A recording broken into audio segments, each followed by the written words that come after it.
So, hi, my friends, and especially to my students of class 9 and 10 जो अभी ये साल 2021 और 22 में अपने बोर्ड के एग्ज़ाम के प्रिपरेशन कर रहे हैं।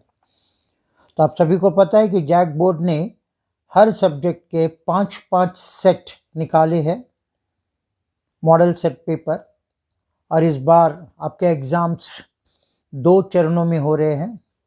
In the first round you will have 40 marks which will be held in the month of maybe January, maybe December, which will be held on maybe in December and January, and second round of test will be held on March and April.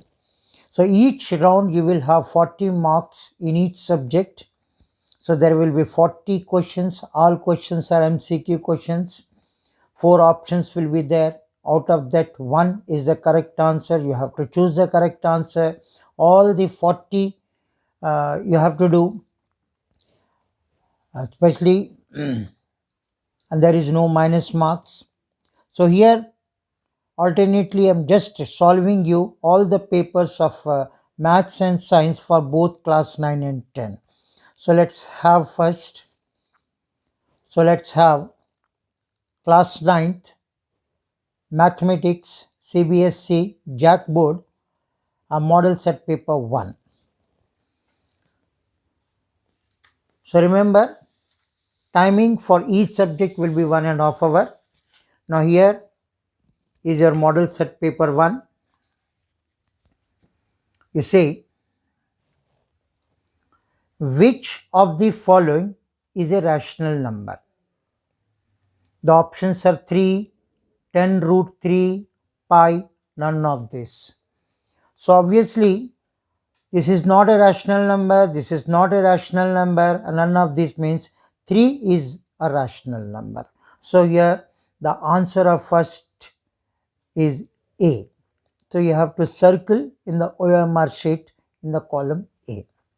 The second, the product of two rational number is always. So what will be the product of two rational number? दो rational number का product हमेशा क्या होता है? So product of rational number भी rational number ही होगा. So obviously second का answer B है. Third, what type of number is zero? Zero किस किस्म का नंबर है? क्या ये इरेशनल है या प्राइम नंबर है, ऑड नंबर है कि रैशनल नंबर है?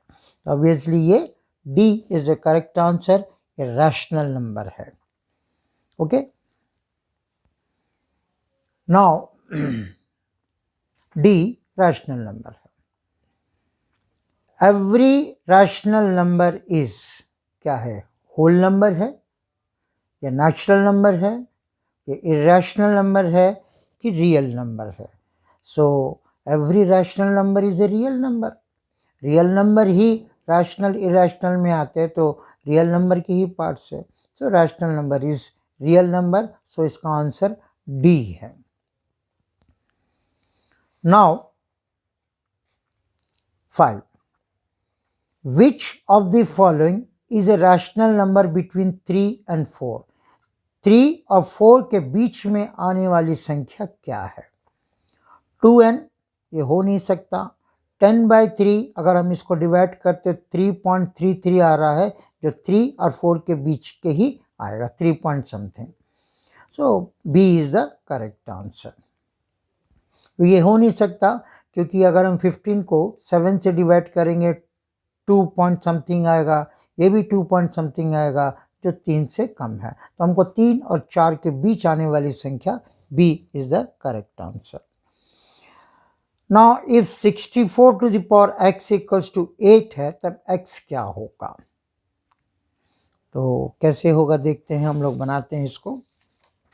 मैं यहाँ पे सॉल्व कर रहा हूँ. 64 to the power x is equals to 8 कब होता है? 64 का पावर होता है 8 का स्क्वायर. ये होगा x इज इक्वल्स टू 8. तो हमको ये 8 काटना है, तो 8 काटने के लिए इसको 1/2 से मल्टीप्लाई करेंगे. 8 square into 1/2 is equals to 8 होता, तब ये 2 कट जाता है, तो हमको 8 1 तो 8 आएगा, तो 1/2 इज द करेक्ट आंसर। तो इसका आंसर होगा 6 का आंसर होगा 1/2 A is the correct answer. Next देखें question number 7, which polynomial is in linear equation. तो लीनियर इक्वेशन में इन वन वेरिएबल में क्या है, which of the polynomial is a linear equation, in one variable आना चाहिए। तो यहाँ पर एक्चुअली लीनियर इक्वेशंस आते हैं, इसके देखिए एक्स एंड वाई 2 वेरिएबल है, यहाँ भी एक्स वाई 2 वेरिएबल है, ये तो सिंगल 3 है, तो ये सिंगल वेरिएबल में आता है लीनियर इक्वेशन, तो बी इसका करेक्ट आंसर है, B. Question number 8, which of the following is a zero of the polynomial. इसका जीरो क्या होगा, तो इसका जीरो क्या होगा, 2x + 6। यहाँ सॉल्व करके देखते हैं, 2x + 6 इज इक्वल टू 0, तो 2x इक्वल्स टू +6 वहाँ जाएगा तो -6 होगा, तो x इक्वल्स टू -6/2 कटता है 3, तो x इक्वल्स टू -3। तो यहाँ पर -3 आया है ऑप्शन, यस -3 बी में आंसर है, तो ये बी इसका करेक्ट आंसर है। ना नंबर 9,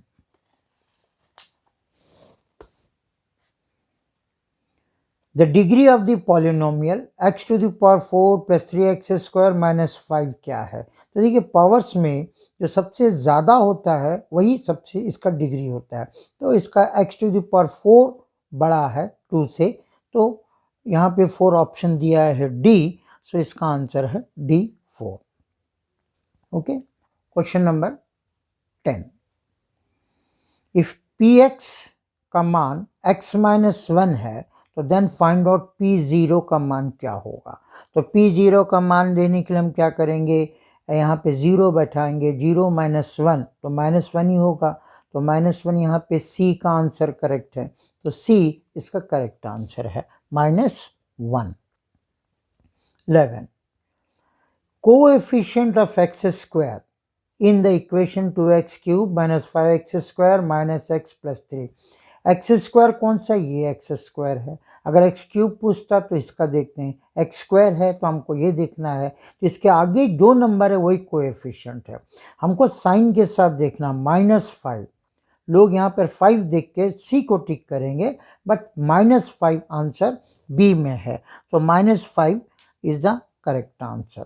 ठीक है, next, if a polynomial P x का x + 1 है इज डिवाइडेड बाई x - 1, इसको अगर हम इसके साथ डिवाइड करते हैं तो हमको क्या मिलने वाला है, एक्चुअली ये बुक में 31 है, sorry, x to the power 31 + 1 है, लोग इसको क्या करेंगे, यहाँ पे 1 बैठाएंगे, 1 to the power 31 का 31 होता है, 31 + 1 32 करते हैं, बट हमको डिवाइड करने पर आप देखिएगा, सॉल्व करके देखेंगे 2 इसका आंसर है, तो डी राइट आंसर है। ओके, डी में आप लोग टिक करोगे। अब देखिए बारीकी से पहले वीडियो को बड़े ध्यान से देखो, क्वेश्चन समझो, आप उतार लीजिए। अब मैं आंसर्स भी बता रहा हूँ, उस आंसर्स को आप अपने कॉपी में टिक कर लीजिए। सो काइंडली इस वीडियो को अगर आप बार बार देखेंगे तो श्योर है, अगर मैं 5 सेट को इस तरह मैं दे देता हूँ तो आपको इसी सेट में क्वेश्चंस आएंगे, और मेरा दावा है कि you may get more than 90 marks. 95+ में अगर जाते हैं तो कृपया इस वीडियो को ज़रूर देखें, सब्सक्राइब नहीं किए तो सब्सक्राइब करें, फॉलो करें, और इस वीडियो को बार बार देखें ताकि आपका प्रैक्टिस हो जाएगा, है ना। मैं पूरा वीडियो आपके पूरा सेट में इसी तरह आपको देते रहूँगा। तो आइए question number 30, which of the following polynomial is binomial. Binomial मतलब 2, यहाँ पे 1 2 3 है, तो ट्राइनोमियल होगा, ये एक ही है, ये एक ही है। मोनोमियल होगा, ये भी 1 2 3 है। ट्राइनोमियल ये 1 2 2 ही है, तो obviously C is the correct answer, binomial, क्योंकि इसमें 2 टर्म्स है। Is it clear? Now next, the factors of x square minus 9x plus 14। अब इसको हम फैक्टराइज करते हैं, तो फैक्टराइज को आपको पता है कैसे करना है। स्प्लिट द मिडिल टर्म में जाइए, स्प्लिट द मिडिल टर्म जाएंगे तो आपको 2 मिलेगा। चलिए हम बना ही देते हैं आपको। यहाँ पे x square minus 9x plus 14, split the middle term करने के लिए x square minus 7x minus 2x plus 14 is equals to 0। तो 0 तो नहीं है, सॉरी। अब इन दोनों में कॉमन क्या आएगा, x आएगा, तो x माइनस 7 और ये 2 करते हैं, फिर x माइनस 7, तो हमको मिला है एक x माइनस 7 और एक मिला है x माइनस 2। तो देखिए, तो x माइनस 7 x माइनस 2 किस में है, तो कहाँ पर मिला हमको,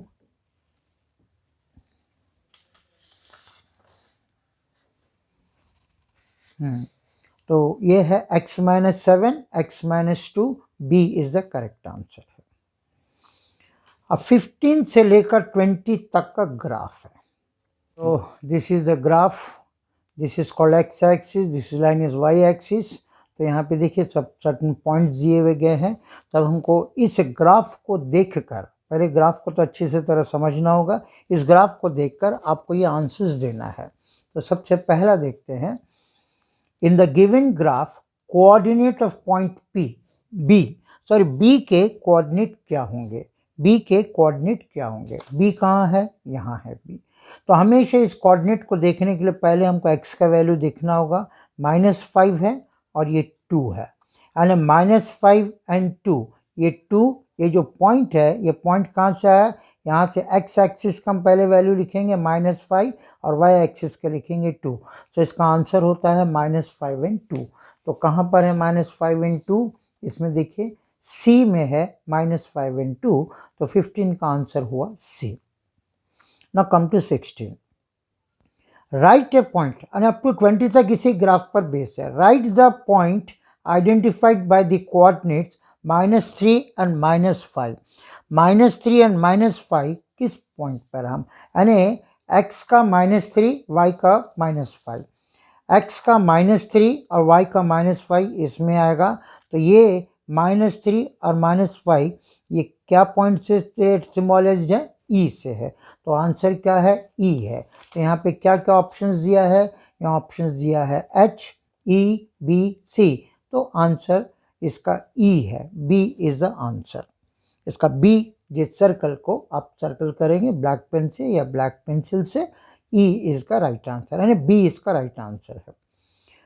the question number 17, the abscissa of D का अब्सिसा क्या होता है, इसको हम कैसे पढ़ेंगे, अब्सिसा ABSISUH सा, अब्सिसा डी का क्या है, 6 है, 2 है, -6 है, माइनस ये है। तो अब्सिसा को हम क्या देखेंगे, जो इस पर जो है अब्सिसा ऑफ डी का अब्सिसा हम x इस पर देखेंगे, ठीक है। x एक्सिस पर जो आता है वही डी का अब्सिसा है। तो आंसर हुआ 6। तो यहाँ पे 6 किसका है, 6 है, ए का है, तो ए इज द आंसर है। The ordinate of point H का ऑर्डिनेट क्या है, द ऑर्डिनेट ये क्या होगा कि एक्स एक्सिस पर क्या है, तो यानी 3 -3 5 एंड -5। तो एच कहाँ पर है, हमको first of all we have to find out where is H. H यहाँ पर है, तो हमको यहाँ पे एच में है, तो we have to see on the y axis. तो इस पर देखेंगे -3 इसका आंसर है। अब्सिसा का होता तो हम इस पर देखते हैं, ऑर्डिनेट बोलने से वाई पर देखते हैं। -3 इज द आंसर। तो यहाँ पर -3 है, यस, बी में आपका -3 है। सो 18 का आंसर बी है, ठीक है। अब्सिसा का हमेशा वाई पॉइंट में होता है, वाई का ही होता है। अब आते हैं 19, कोऑर्डिनेट ऑफ पॉइंट एम के पॉइंट्स क्या क्या है, वेयर इज एम, पर एम है। तो एम जो है हम पहले एक्स एक्सिस में क्या आता है देखते हैं, एक्स एक्सिस में -3 है और वाई एक्सिस में 0 है। तो -3 एंड 0 यही आपका एम के कोऑर्डिनेट्स है। -3 एंड 0, तो बी का आंसर है -3 एंड 0, तो 19 का है, बी को टिक करिएगा। Now question 20, what is the point of intersection of x axis and y axis called? यानी ये x एक्सिस y एक्सिस जहाँ पे दोनों मीट होते हैं, इस पॉइंट को क्या कहते हैं? इस पॉइंट को कहते हैं ओरिजिन। ये O का मतलब होता है ओरिजिन। तो यहाँ पे पॉइंट दिया हुआ है, any point on x axis नहीं हो सकता, any point on y axis नहीं हो सकता, बोथ A एंड B नहीं हो सकता, D ओरिजिन है, तो इसका आंसर है D। तो मैं फर्स्ट वीडियो में मैं आपको 20 क्वेश्चन दे रहा हूं और इसका सेकंड पार्ट में बनाऊंगा जो क्वेश्चन नंबर 21 से 40 होगा।